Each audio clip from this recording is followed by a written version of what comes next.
आज हम मुल्क का एक अहम इदारा है फेडरल बोर्ड ऑफ रेवेन्यू, उसके मुलाजमीन बजट से पहले ही सरापा एहतजाज हैं। वो हम उसकी तफसीलात बताएंगे कि क्यों वो सरापा एहतजाज है और कौन सी वजूहात हैं कि जो उनको सड़कों पर आने पर जो है वो मजबूर कर रही हैं। अस्सलाम वालेकुम नाज़रीन, मैं हूँ इरशाद अंसारी और आप देख रहे हैं एक्सप्रेस न्यूज़।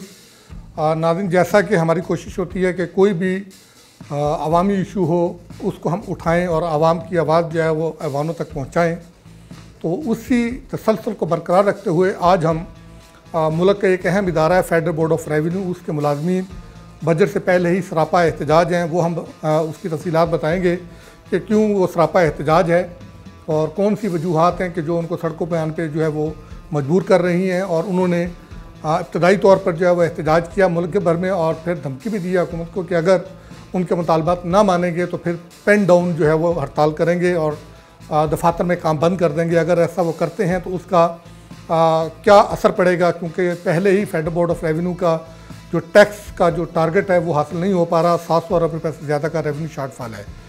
तो अगर ऐसा होता है तो उसके क्या असरात होंगे और उनके मुतालबात क्या हैं ये हम बताएंगे। और दूसरी बात ये है कि हमारे वज़ीर ख़जाना चूँकि बजट साजी अहम मरहले में शुरू है, इस वक्त जब हम आपसे बातचीत कर रहे हैं कि वो अमेरिका यात्रा के लिए जा चुके हैं, वहाँ पे IMF और वर्ल्ड बैंक की जो स्प्रिंग मीटिंग्स हैं उनमें शिरकत करेंगे और उस मौके पे जो है वो उनकी अमेरिकी हुकाम से मुलाकातें होंगी और इसी तरह चीन, बरतानिया, सऊदी अरब, टर्की और दूसरे ममालिक के जो उसके उनके जो वज़राए ख़जाना हैं उनसे मुलाकातें होंगी। फिर इसी तरह और उनकी इंगेजमेंट्स हैं, उनकी हम तफसीलात थोड़ी सी आपको बताएंगे कि ये जो है वो क्या होने जा रहा है। और साथ साथ FBR से ही जुड़ी बात जो हम बात करेंगे कि हफ्तावार छुट्टी जो है वो मनसूख कर दी गई है और उसकी क्या वजह है, क्यों छुट्टी मनसूख की है। एक तरफ लोग एहतजाज के लिए सड़कों पे आ रहे हैं, दूसरी तरफ छुट्टी मनसूख हो रही है, ये क्या होने जा रहा है, इस पे हम गुफ्तगू करेंगे। सबसे पहले हम जो बर्निंग इशू है आज का, वो FBR के जो मुलाजमीन एहतजाज कर रहे हैं उस पर बात करेंगे कि आज पूरे मुल्क में फेडरल बोर्ड ऑफ रेवेन्यू की जो फील्ड फार्मेशंस के हुकाम हैं उन्होंने एहतजाज किया है। और सबसे बड़ा एहतजाज जो था वो FBR हेडक्वार्टर जो पार्लियामेंट हाउस के बिल्कुल सामने बिल्डिंग है वहाँ पे किया गया और वहाँ पे धुआंधार तकारीर भी की गई। इसी तरह पूरे मुल्क में जो FBR के फील्ड फार्मेशंस हैं, फील्ड दफातर हैं, यानी कि LTUs हैं, RTOs हैं, और वहाँ भी जो है वो एहतजाज किया गया और हुकूमत को वार्निंग दी गई, उनको मतलबे किया गया कि अगर वो उनके दरीना मुतालबात को नज़रअंदाज करते हैं तो फिर उनके पास इसके अलावा कोई चारा नहीं बचेगा कि वो कलम छोड़ हड़ताल करें और फिर उसमें वो बिल्कुल काम नहीं करेंगे, ना वो रेवेन्यू कलेक्शन की तरफ जाएंगे, ना ही ऑफिस वर्क करेंगे। और अगर ऐसा हो जाता है तो बहुत ही सूरत हाल गंभीर हो जाएगी, क्योंकि इस वक्त हमारा जो रेवेन्यू का शॉर्टफॉल है वो 700 अरब रुपये से ज़्यादा का है।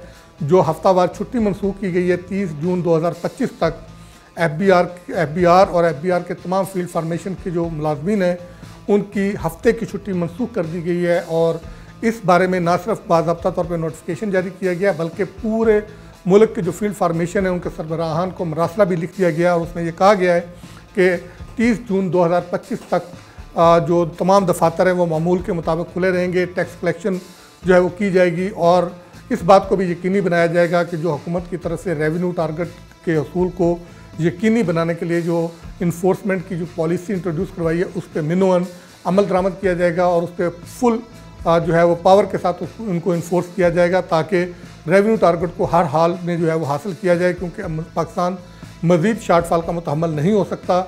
अगले बजट में हम जा रहे हैं, पहले ही अगले बजट के जो अहदाफ है वो सेट करने के लिए हमें IMF की तरफ से कुछ मुश्किलात का सामना है। और अभी हमारे वज़ीर ख़जाना भी जो है वो अमेरिका गए हुए हैं, तो वहाँ भी उनके जो IMF के हुकाम हैं उनके साथ इस बात पे भी बातचीत होगी और उसके बाद फिर IMF की एक टीम भी पाकिस्तान आएगी जिसके साथ बजट के जो तखमीना जात हैं उनको फाइनलाइज़ किया जाएगा। तो लिहाजा ऐसे हालात में FBR के मुलाजमीन का एहतजाज जो है वो बहुत मानीखेज़ हैं। उनके जो मेजर मुतालबात हैं वो 3 हैं। एक उनका मुतालबा ये है कि 2015 से उनका परफॉर्मेंस अलाउंस फ्रीज़ किया हुआ है और FBR पूरे मुल्क के लिए रेवेन्यू कलेक्ट करता है और इनके रेवेन्यू कलेक्शन पे अरकान पार्लियामेंट जो है उनकी तनख्वाहें बढ़ा दी जाती हैं, इसी तरह जजेस की तनख्वाहें बढ़ा दी जाती हैं और दूसरे जो ताकतवर जो मुलाजमीन है, ब्यूरोक्रेसी है, उनकी ना सिर्फ तनख्वाहें बढ़ा दी जाती हैं, बल्कि उनके पर्क्स एंड प्रिविलेजेस भी बढ़ा दिए जाते हैं और सारा बोझ FBR पर डाला जाता है। फिर मुरद इल्ज़ाम भी FBR को ठहराया जाता है, बदनाम भी FBR को किया जाता है। कर्ज़े उतारने की बारी आए तो भी वज़ीर-ए-आज़म FBR में खड़े होकर कहते हैं कि कर्ज़े FBR ने उतारने हैं। तो जब सारे काम ये करने हैं तो फिर उनके जो मुलाजमीन हैं उनको बेयारो मददगार क्यों छोड़ा जा रहा है? ख़ासकर वो मुलाजमीन जो ग्रेड 1 से 16 के छोटे मुलाजमीन हैं, जो फील्ड में नज़र आते हैं, फील्ड में भागते हैं, दौड़ते हैं, काम करते हैं, उनको यकसर नज़रअंदाज किया जा रहा है। अफसरान को तो फिर भी कुछ मराहत दी जाती हैं और अभी भी जो 140% जो अनाउंस किया गया है वो भी ग्रेड 17 और उससे ऊपर के जो अफसरान हैं उनके लिए अनाउंस किया गया है। जो FPR की बात कर रहा हूँ कि जो उनके इनलैंड रेवेन्यू के अफसरान हैं, लेकिन ग्रेड 1 से 16 तक के मुलाजमीन को उससे महरूम रखा गया है। पहला मुतालबा उनका ये है कि आप जो अलाउंस है 2015 से जो फ्रीज़ किया हुआ है उसको बहाल करें। दूसरा मुतालबा उनका ये है कि जो एक्स कैडर और दूसरे कैडर के जो अफसरान हैं उनको 140% जो इजाफा दिया जा रहा है आप अलाउंस की मद में, वो ग्रेड 1 से 16 के मुलाजमीन को भी दिया जाए। ग्रेड 1 से 16 के मुलाजमीन के लिए भी महंगाई उतनी ही है जितनी कि ग्रेड 17 और उससे ऊपर के अफसरान के लिए है। और तीसरा उनका मुतालबा ये है कि जब डिस्पैरिटी अलाउंस अनाउंस किया गया था तो उसके साथ तमाम वफाकी और सूबाई सतह पे जो महकमे हैं उनके जो छोटे ग्रेड 1 से 15 तक के जो मुलाजमीन हैं उनकी पोस्टों को, उनके ओहदों को जो है अपग्रेड किया गया था। लेकिन इसका जो इतलाक़ है वो FBR पे नहीं किया गया था और उसको जवाब ये बनाया गया था कि FBR के मुलाजमीन पहले से डबल तनख्वाहें ले रहे हैं, तो लिहाजा जो डबल तनख्वाहें ले रहे हैं उनके जो ओहदे हैं, उनकी जो पोस्टें हैं वो अपग्रेड नहीं की जाएंगी। तो ये उनका मुतालबा है कि इनको भी अपग्रेड किया जाए, क्योंकि उनका अलाउंस तो पहले से ही फ्रीज़ हुआ हुआ है। अब बराए नाम उनका जो है वो डबल तनख्वाह का जो कॉन्सेप्ट है या जो ऐलान है, जो नाम है, ये बराए नाम है। एक्चुअल उनकी तनख्वाहें बहुत सारे ऐसे इदारे हैं जिनसे नीचे है, कम है। और पूरी दुनिया में जो रेवेन्यू की कलेक्शन कास्ट है पाकिस्तान की वो सबसे डाउन है।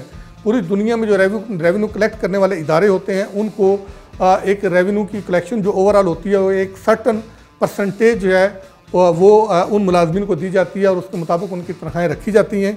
लेकिन FBR में ऐसा नहीं है। यहाँ पे जो हमारी रेवेन्यू की कास्ट है वो 1% से भी गालबन कम है।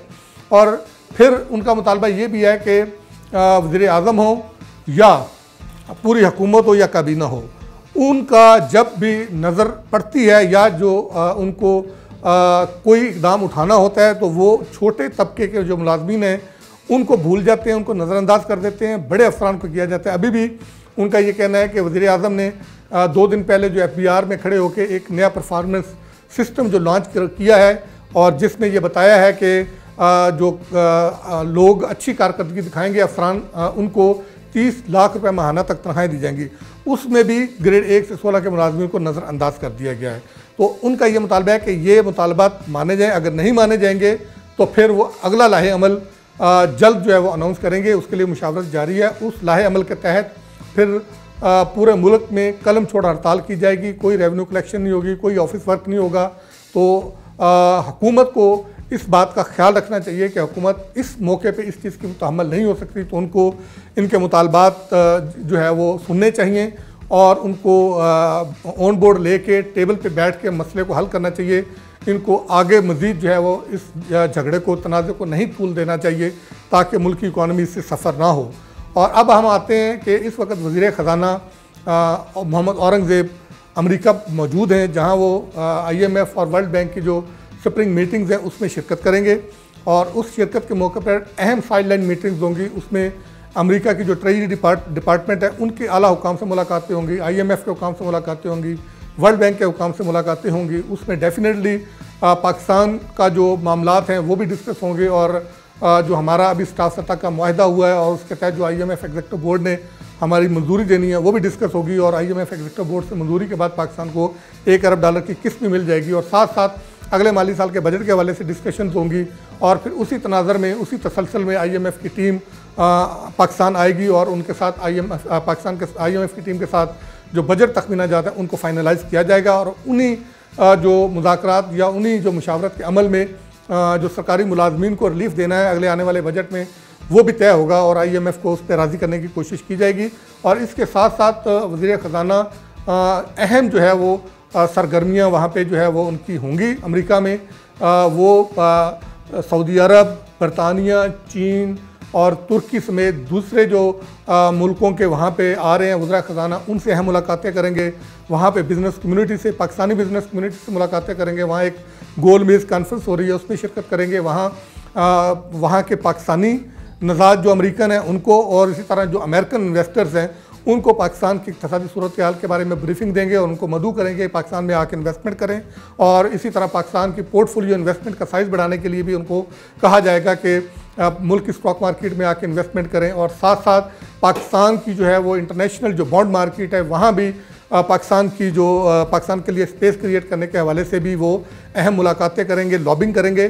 तो उनका ये दौरा भी बहुत अहम है और बजट के तनाज़ुर में ख़ासकर ये दौरा बहुत ज़्यादा अहमियत इख्तियार कर जाता है। और इसी से सरकारी मुलाजमीन हो या आम जो पाकिस्तानी जो लोग हैं, कौम है, उनके जो अहम फैसले हैं बजट में, वो उसमें रिफ्लेक्शन उसकी जो है वो दिखाई देगी। और उसी तसलसल में जो है वो बजट की जो तजावीज़ हैं उनको फ़ाइनल जो है वो शेप दी जाएगी।